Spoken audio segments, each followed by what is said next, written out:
All right, people. You guys are watching and or listening and tuning in to another Nomadic whole video for your guys' entertainment. Be sure you guys leave a like, leave a comment, share, and of course, subscribe for more. Let's get on with the video, shall we? It's time for some nomadic news. Some nomadic news, people. It's time.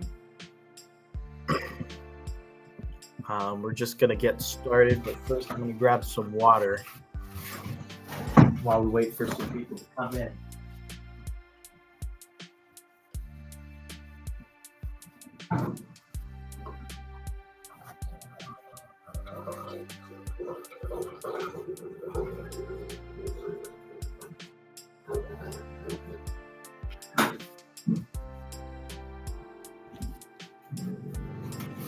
Drinking out of the Home Depot cup.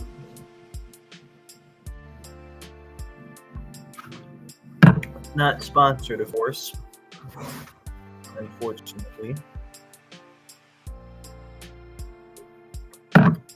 You think maybe one day the channel will get big enough that we can get sponsored by Home Depot or some other company? That would be pretty cool. I don't know, man. I don't know. It'd be pretty interesting.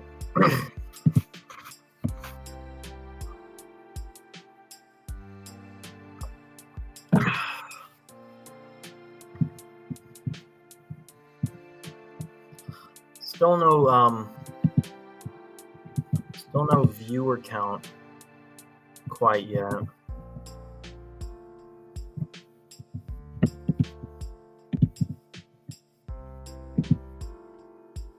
Let's see how it is on the other end. Oh.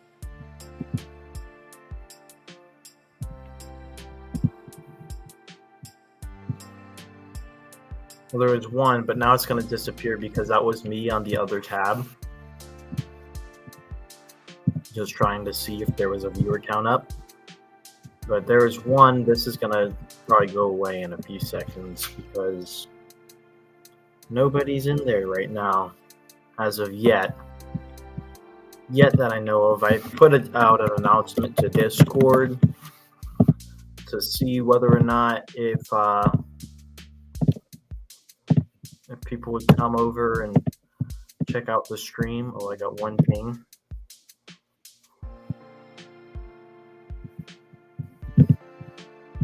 It is Rexus Prime said okay, so maybe it's him. It hasn't disappeared just yet, so maybe the one is him. Maybe it's him watching. If it's you, Rexus Prime, who's watching, big shout outs to you, man. Big shout outs to you. Be sure to comment down in the chat. We'd love to hear from you, my friend.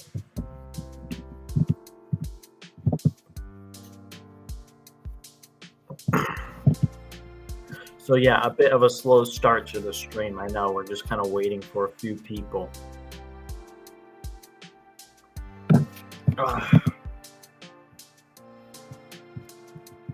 Not gonna go straight into the news just yet. Seeing what else is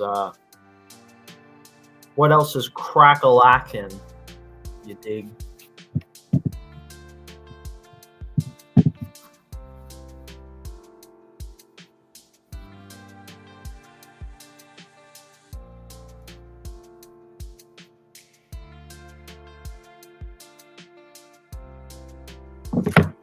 All right. Well, we were here to do nomadic news, so I think it is time to go ahead and do some nomadic news because the people that are going to watch after the video, because I know most of the people who watch my live streams watch them after, not when they are first uploaded. So I'll do this so they're not just sitting around waiting for the first few minutes. But let's get in to the news. To start off, there's a fly in front of my screen. But yeah, let's get straight into the news. to start off today locally, was a pretty interesting back and forth day. So it was pretty hot for most of the morning, and then there was some incoming showers that came in. But then after they sort of vanished, and now it's back to kind of hot and muggy again, and it's starting to get dark as the evening comes to a close, and to start off the night. So that's basically how it's been today over here. Let me know how you guys are doing over where you're from and what your local weather has been like today. We love to hear it. The next thing I want to talk about is in sports, guys. It is in sports, guys. Recently it has been pretty crazy. Just how impressive the UFC has been recently. And let me show you guys the last card that they had recently. Let me show you guys. We saw Dricus du Plessis recently defeat Israel Adesanya. Dricus is the freaking champion, guys. He destroyed Adesanya. He made him look like a big baby. It was insane. And then that was just the tip of the iceberg. I mean, this night had some really interesting stuff. I mean, we saw Dan Hooker in the lightweight division the same night on August 17th. I mean, Dan Hooker, he's from a while back, but he's still got it. He's still got it. Unfortunately for Tai Tuivasa, he actually suffered a loss to Jezino Rosenstuik. Big guy, man. Big guy. And unfortunately, Tai Tuivasa lost that by decision after going the distance. And yeah, there was some welterweights and flyweight matchup on the card as well for UFC 305. So an interesting night was UFC 305. That was pretty fascinating. Another thing that I think is interesting to continue to remind you guys of is in boxing, Jake Paul's still supposed to fight Mike Tyson. That's right, people. Jake Paul is still supposed to fight Mike Tyson. And I mean, recently they've had a press conference, and it really seems official that it's going to be for November. And guys, you're going to be able to watch this on Netflix, Mike Tyson versus Jake Paul. So that should be really interesting. Just a quick update on that. And also, Deontay Wilder has also been doing some predictions on how that fight will go as well. That's kind of the main news update for it.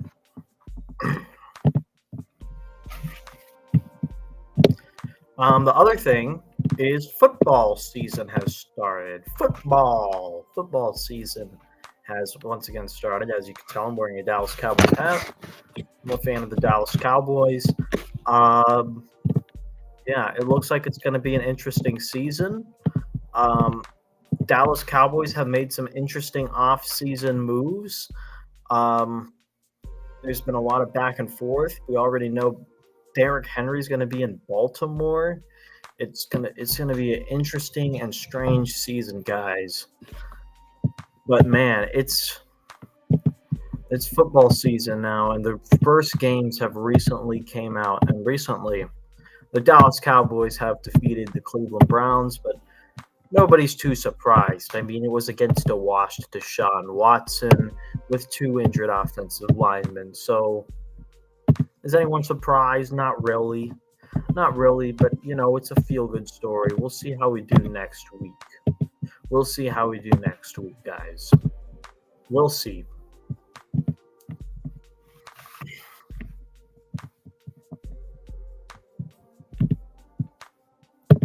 The other thing I wanted to bring up as well is the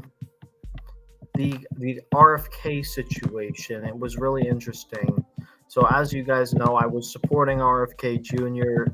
Throughout the duration of his campaign, and he jumped ships to go ahead and be with Donald Trump, the former president, because he was promised some sort of cabinet position and an effect on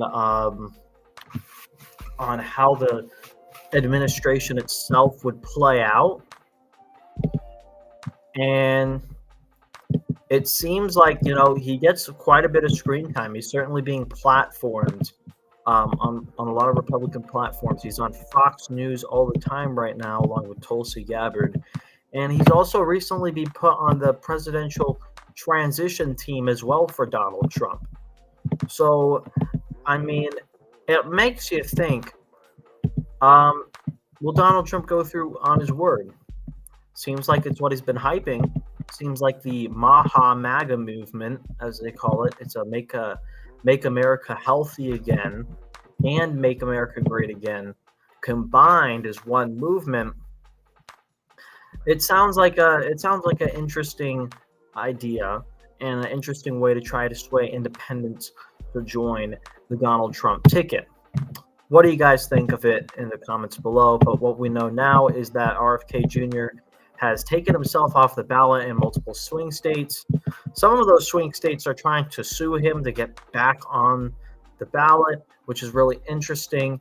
I think it's really because the Democrats, they realize that they just shot themselves in the foot by trying to kick RFK Jr. out of the race.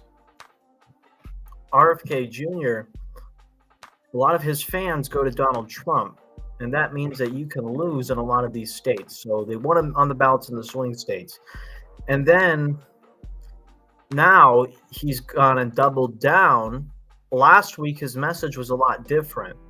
A lot of the Kennedy volunteers were caught off guard because his tune was different last week. We all even got a post with the map of the United States that had every single state that was a non-swing state, essentially.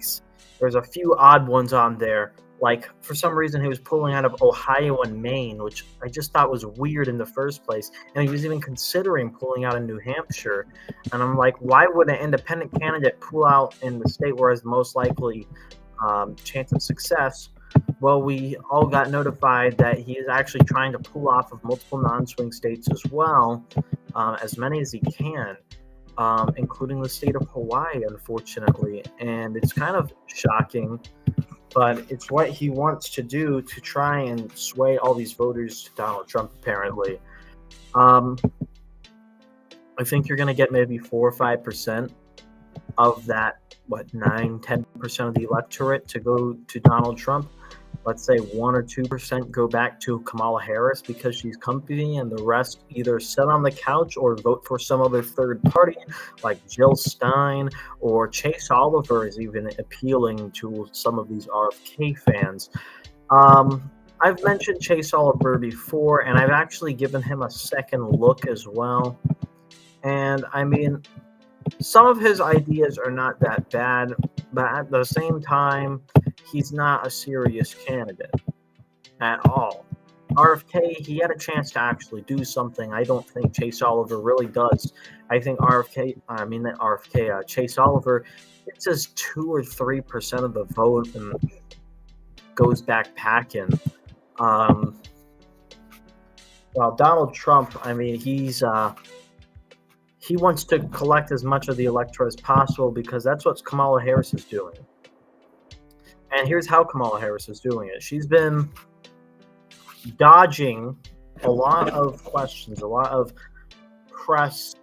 She's just been dodging all of this.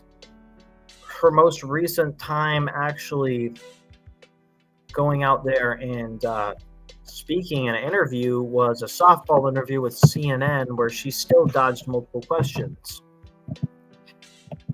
So it really makes you wonder, it makes you think, Is this the person you want to be president? Someone who's going to dodge interviews and not be transparent on their platform? And Kamala's trying to run off vibes and joy, and now she's even getting endorsements from Megan Thee Stallion and Taylor Swift now. And people are, they're really trying to bet on the stupid, ignorant voter, because Taylor Swift is not the person, I don't know about you, but is not the person you should be getting political advice for, Skip. This is not the person you should be getting political advice from. It ain't right, Skip. It ain't right. If you're taking political advice from Taylor Swift, I mean, I just don't know what to tell you. I mean, you have a room temperature IQ. That's what I would say. And it's crazy that people actually will believe them, because apparently 300,000 plus people went onto vote.gov and registered to freaking vote. Is that insane? Is that not insane? I think it is. I think it's a little weird. It's a little sus. But we all know what it is. It's dum-dums. And 300,000 of them. We need, Donald Trump's going to need to pull out something really fast. And I think he might be banking on some sort of October surprise if he wants to win. Recently, we had a debate, and this is kind of the main thing that people are going to want me to talk about, is the debates. And this is what I think of it. Hold on.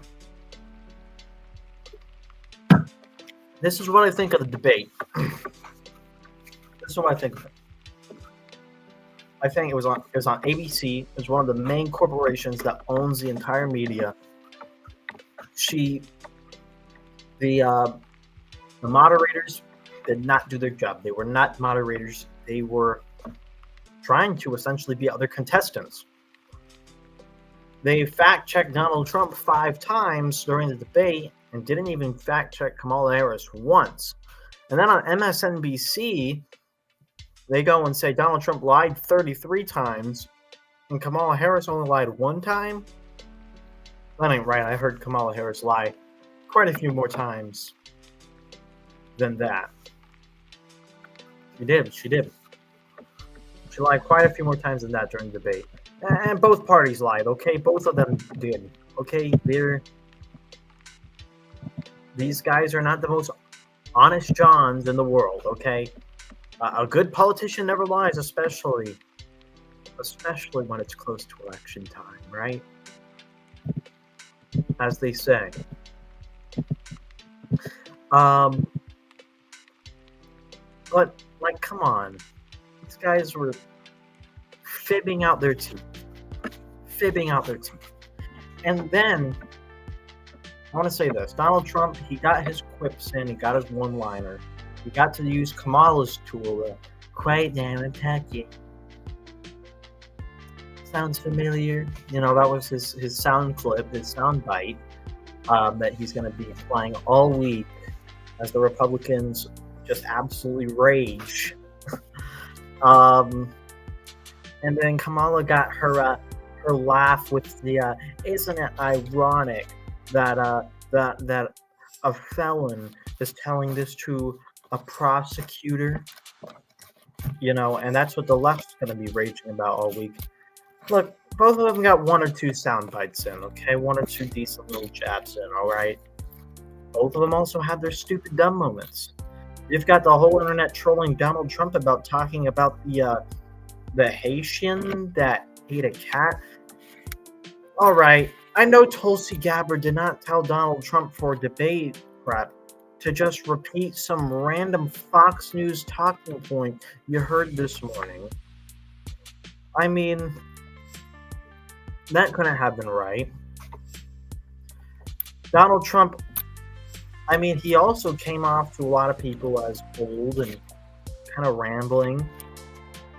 But Kamala Harris also had her dumb moments as well. I mean, for one, dodging questions is a one way to obviously make people cringe, and it's going to piss people off. But the left will ignore dodged questions. Okay, let's be honest, they will ignore that. The other thing she did that was really bad is she actually encouraged people to go to Trump rallies. So maybe some people of these left people will actually go to a Trump rally, and maybe Donald Trump will be able to convert them somehow. But I feel like that's something the Trump campaign will try to run with. We'll see what they do with that.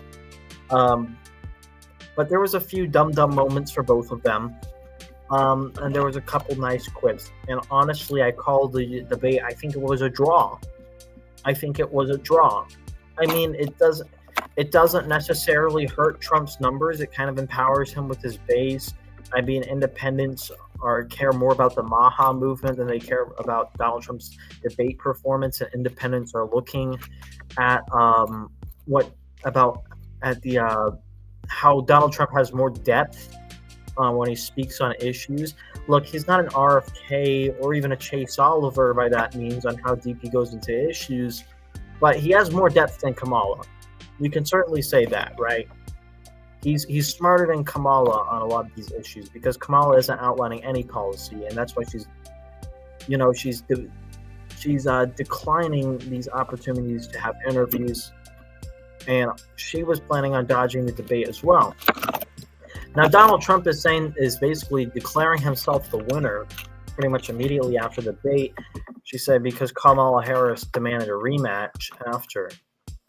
Now, if I was Donald Trump and Kamala Harris is demanding a rematch, I mean, I know he likes to compare it to the UFC and say, oh, when a fighter loses, they demand a rematch. But I would say Kamala Harris didn't really lose that debate.